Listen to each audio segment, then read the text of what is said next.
संदेश कुमार वसंतराव देसाई.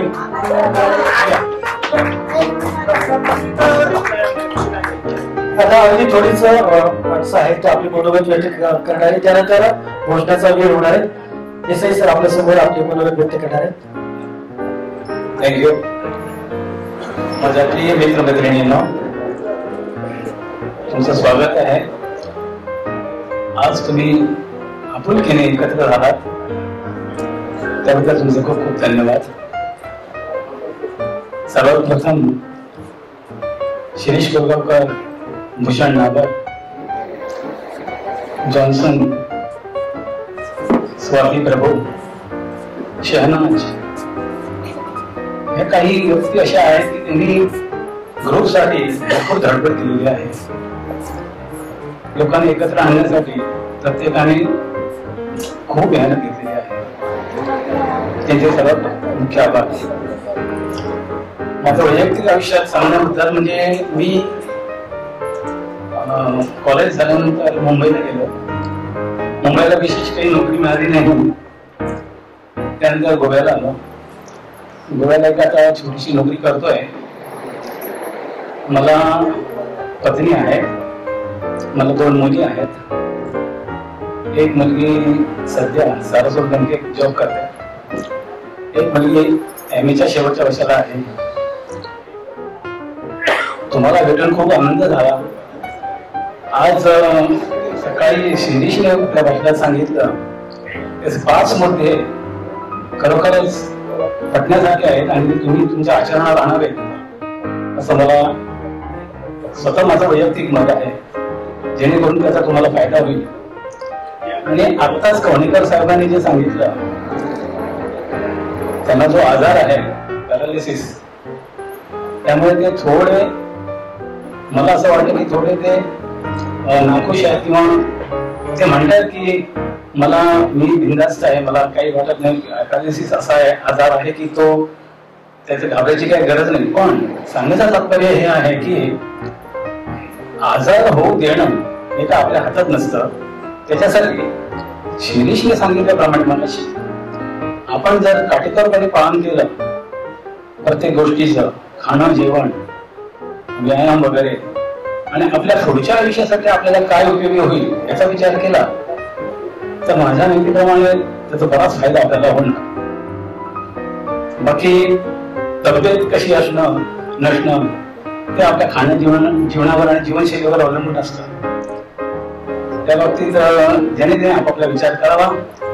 आणि याच्यानंतर जे आपलं गेट टुगेदर होणार, त्या गेट टुगेदरला याच्यापेक्षा जास्त उपस्थिती होईल आणि सुदृढ आणि चांगलं जीवन त्यांच्या आयुष्यात निर्माण होईल अशी आशा करतो. आतापासूनच तुम्ही स्वतः मानसिक तयारी करून व्यवस्थितपणे जीवनशैली ठेवून वागण्याचा प्रयत्न करा, जेणेकरून भवितव्यात तुम्हाला स्वतःलाच आनंद मिळेल. आणि शिरीषने सांगितल्याप्रमाणे मगाशी एक विषय डोक्यात आला की आज आपल्या मैत्रिणी आहेत, मित्र तर आहेत, त्यांच्यावर जबाबदारी आहेच, पण आपल्या ज्या मैत्रिणी आहेत त्याचं मला अप्रूप वाटतं. मैत्रिणीमध्ये रेखा रेडकर म्हणजे आठवणीत आहे, विश्वगंधा मोर्जे, स्वाती, शहना, जेनितास, काटोज, भारती बडोलकर.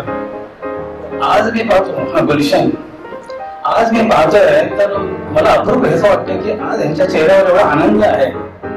याचं कारण एवढंच आहे की त्या मनाने एवढ्या स्ट्रॉंग आहे, त्यांनी मनापासूनच असं आपली मैत्री, आपले मित्र, आपल्या जीवनशैलीवर एवढं मोठं काम केलेलं आहे की त्यांना त्याच्यात आनंद मिळतो आणि ते त्यांना स्फूर्ती मिळते आणि ते पुढे येतात.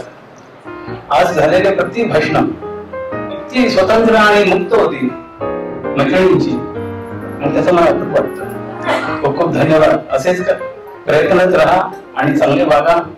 चांगलं सर्वात महत्वाचं म्हणजे मैत्रिणींनी म्हणा किंवा मित्रांनी मुलांचा विचार करून आणला. मुलांना सोडून द्या, ठराविक एज नंतर त्यांना त्यांची जागा द्या, ते स्वतंत्र राहतील, जबाबदारीने ते वागतील.